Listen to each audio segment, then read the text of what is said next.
Ya, halo. Halo, Alma, apa kabar? baik. Pak, saya panggilnya Virja atau Vir? Yang benar, Wirya. Itu Wirya. itu ejaan Pali.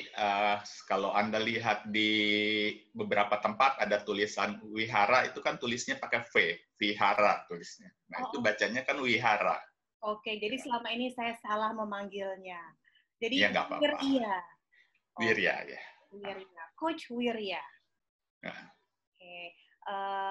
Saya panggilnya Kak aja deh, biar boleh, enak boleh. ngobrolnya. Nah, Kak Wirya, jadi ini kan podcast Boss Lady, jadi tempatnya teman-teman karyawan, pebisnis, Ya, founder ya, gitu, ya. untuk Oke. mendengarkan pengalaman dari tamu-tamu yang aku ajak ngobrol gitu. Nah, Ya, Kak Wirya oke. boleh nggak ceritakan sedikit tentang siapa Kak Wirya dan Hmm, kegiatan seperti apa? ya, oke.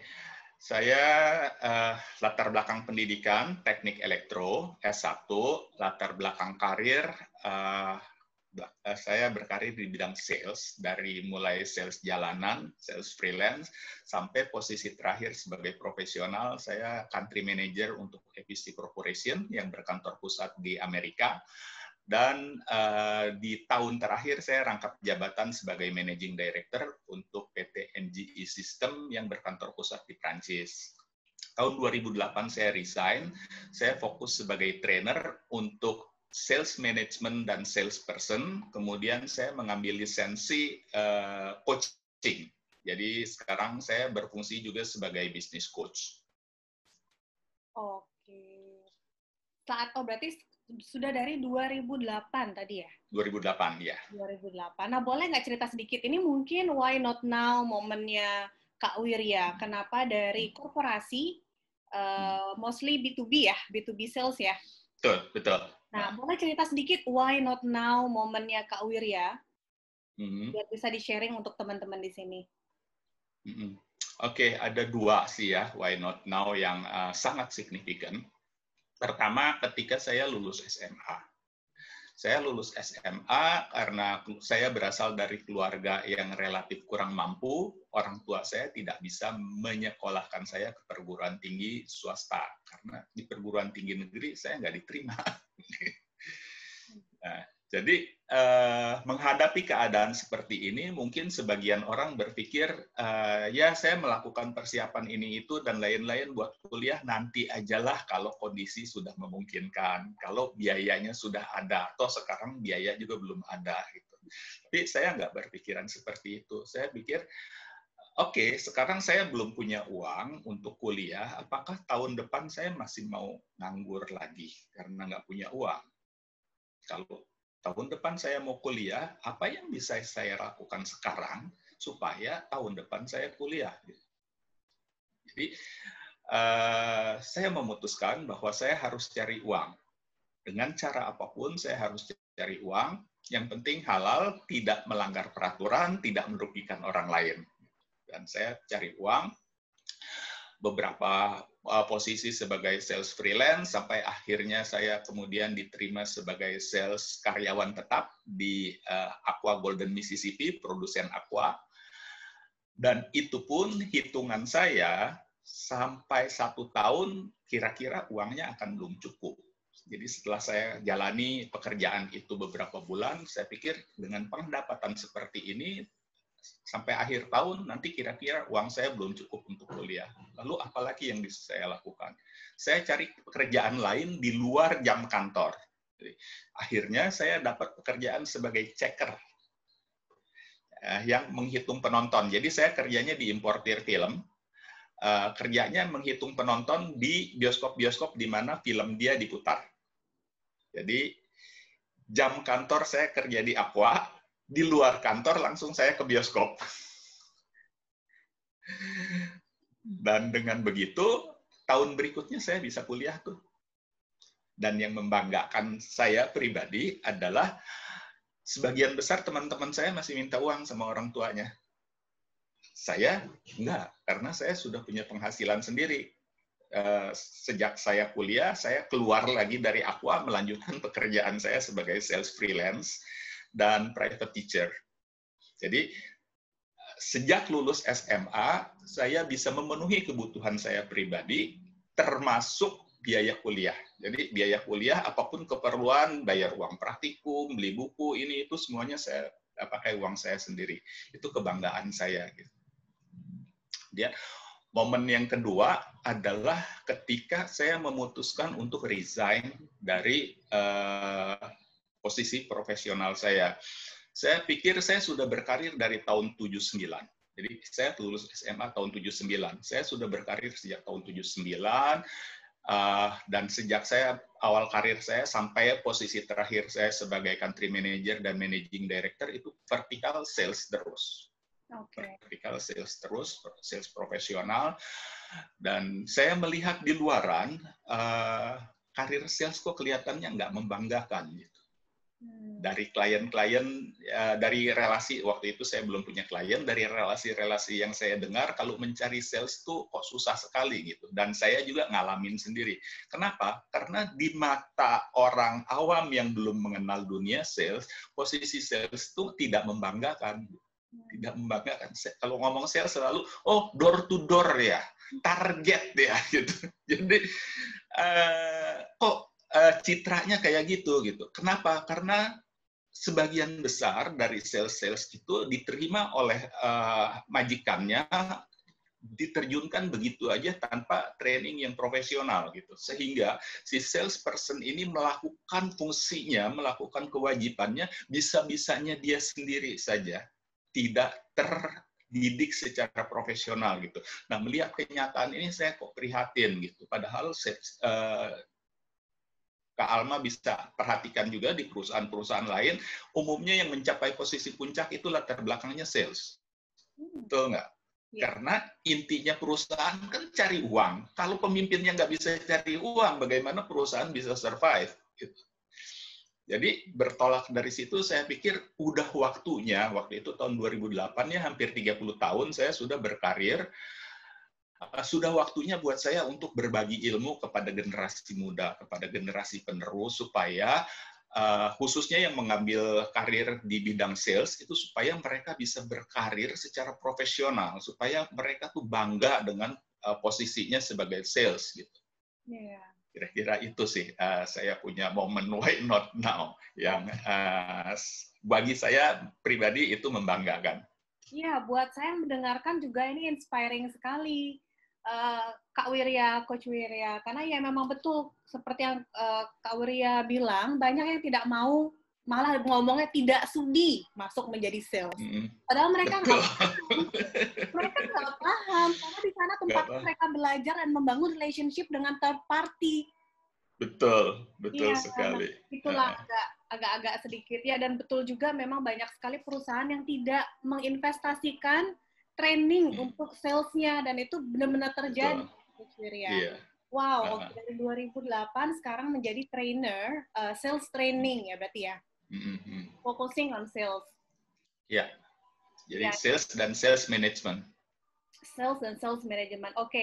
Kak Wirya, kemarin kan kita mengadakan webinar nih, aku dengerin Kak Wirya menjelaskan tentang people development, dan kemarin aku juga kayaknya amazing banget, Kak Wirya membagikan free e-book. Nah, boleh nggak cerita sedikit, kok Kak Wirya baik hati sekali membagikan knowledge dengan secara cuma-cuma? Boleh cerita nggak di balik itu? What happened? Jadi, very simple. Sebetulnya kan kita dihadapkan pada fakta, kita sama-sama tahu bahwa kebaikan maupun kejahatan itu sifatnya menular. Yeah. Jadi, tinggal pilihan kita. Kita mau menularkan kepada masyarakat di sekitar kita kebaikan atau kejahatan. Saya merasa lebih nyaman kalau berada di lingkungan atau dikelilingi oleh orang-orang baik. Jadi karena itu saya memilih untuk menularkan kebaikan. Untuk menularkan kebaikan kan banyak pilihan. Apa aja yang bisa kita lakukan untuk orang-orang yang berguna bagi orang-orang di sekeliling kita. Nah, sementara ini, baru itu yang bisa saya lakukan untuk menularkan kebaikan kepada orang-orang di sekeliling saya. Oke, tapi ini inspiring sekali dan patut untuk dicontoh oleh teman-teman yang lain. Dan memang untuk berbagi, untuk sharing, itu kayaknya lebih, apa ya, apa ya, lebih oke lah. Dan memang kalau kemarin kan saya bicara tentang personal brand dan lain-lain. Nah, memang diperlukan adding value. Nah, mungkin ini kalau misalnya teman-teman di sini punya knowledge lebih yang sudah S3 atau kedokteran atau anything lah yang punya knowledge lebih, kenapa tidak sharing? Kalau tidak di-sharing, kan orang tidak tahu ya, Coach Wirya. Betul.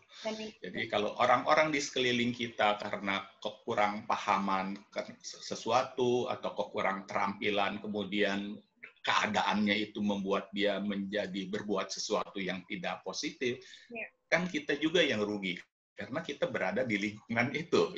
Iya, benar. Jadi kita punya kewajiban moral untuk turut berkontribusi memperbaiki keadaan supaya keadaan itu membaik dan kita nyaman berada di lingkungan itu.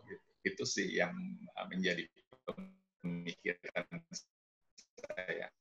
Oke, ini keren banget sih Kak Wirya, dan patut untuk diikuti oleh teman-teman yang lain. Oke, Kak Wirya, boleh nggak, menurut Kak Wirya, ini kan teman-teman ngedengerin ya sekarang, kira-kira mindset apa sih yang diperlukan oleh teman-teman untuk bisa thriving in their career or in their business? Ya. Mindset apa kira-kira? Sepanjang karir saya sebagai profesional atau setelah saya terjun sebagai trainer maupun business coach, saya mengamati teman-teman yang relatif sudah sukses. Dari pengamatan saya pribadi, mereka tuh punya kesamaan. Salah satunya mereka tuh punya mental toughness yang luar biasa. Mental toughness, mental tangguh. Orang yang tangguh, gigih untuk berjuang, gagal bangkit lagi, dan seterusnya. Dia sanggup dan berani menghadapi situasi sulit. Itu yang dimaksud dengan mental toughness. Pada umumnya mereka punya itu. Itu satu modal luar biasa. Udah kalau punya itu udah satu modal yang luar biasa.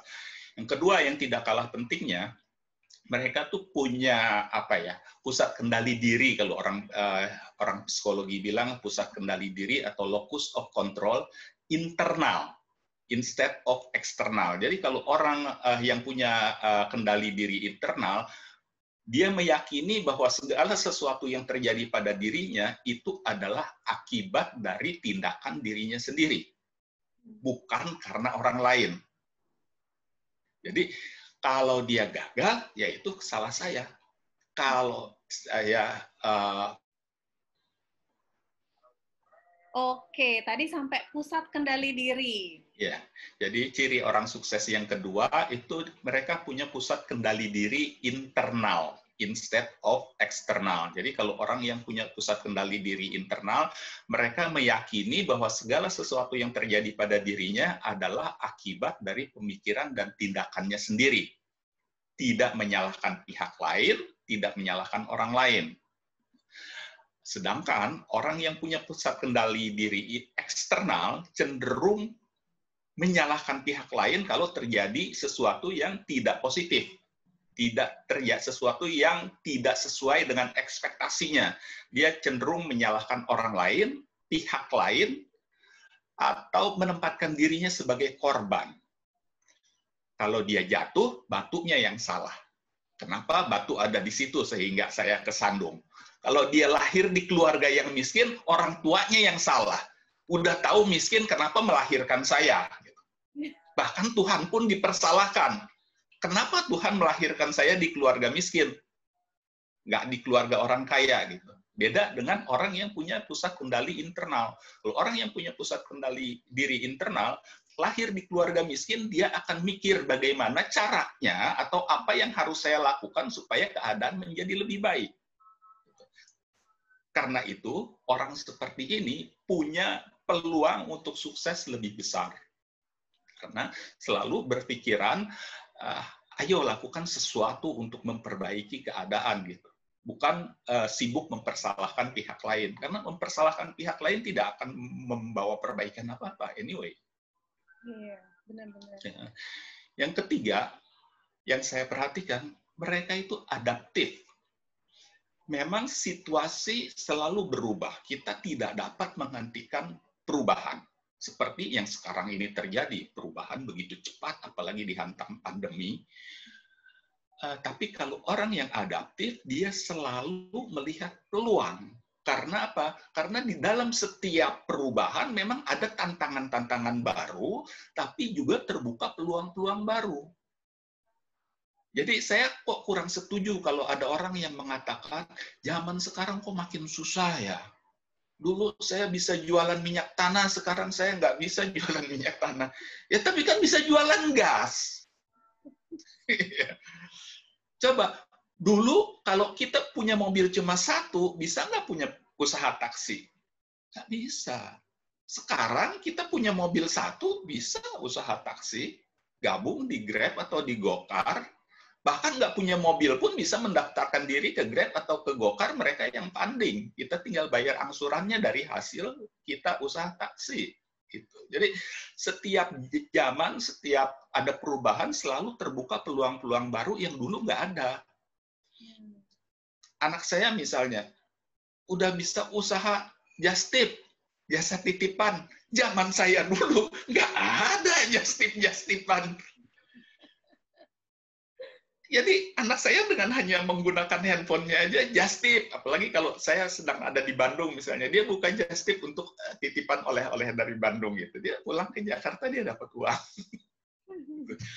Jadi setiap zaman itu memang selalu ada perubahan, selalu ada tantangan baru, tapi juga terbuka peluang-peluang baru. Nah, kita harus adaptif, kita harus bisa menangkap peluangnya, fokus pada peluangnya, dan mengatasi tantangannya.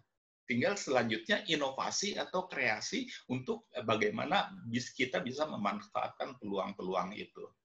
Itu sih tiga ciri yang saya perhatikan orang-orang sukses umumnya punya itu. Iya, oke. Berarti itu mindset yang harus dimiliki ya teman-teman. Tadi firing banget dan benar banget kata Kak Wirya, perihal 3 hal tadi. Nah, Kak, boleh kasih pesan nggak untuk pendengar yang notabene di sini adalah millennials? Ya, milenial ini kan salah satu ciri khasnya terbuka. Dia inovatif, menciptakan solusi-solusi. Jadi seperti tadi saya katakan bahwa sepanjang zaman keadaan selalu berubah dan selalu akan timbul tantangan-tantangan baru. Juga terbuka peluang-peluang baru. Fokus saja pada peluangnya, bagaimana Anda bisa menggarap peluang-peluang itu, dan pikirkan bagaimana solusinya untuk mengatasi tantangannya. Niscaya Anda akan sukses. Oke. Itu aja sih pesan saya. Oke, gimana caranya buat teman-teman di sini biar bisa berkoneksi dengan Kak Wirya, dengan Coach Wirya? Oke, kalau di Instagram, ID saya Wirya DG, Victor India Romeo Juliet Alpha Delta Golf. Oke. Kalau di WhatsApp, Anda bisa hubungi saya di 0896 1858 3459. Oke. Kalau Anda mau email di Wirya DG, Victor India Romeo Juliet Alpha Delta Golf @VDG Learning. VDG-nya Victor India Delta VDG Victor Delta Golf Learning.com. Itu VDG Learning sambung semua tanpa spasi, tanpa dash.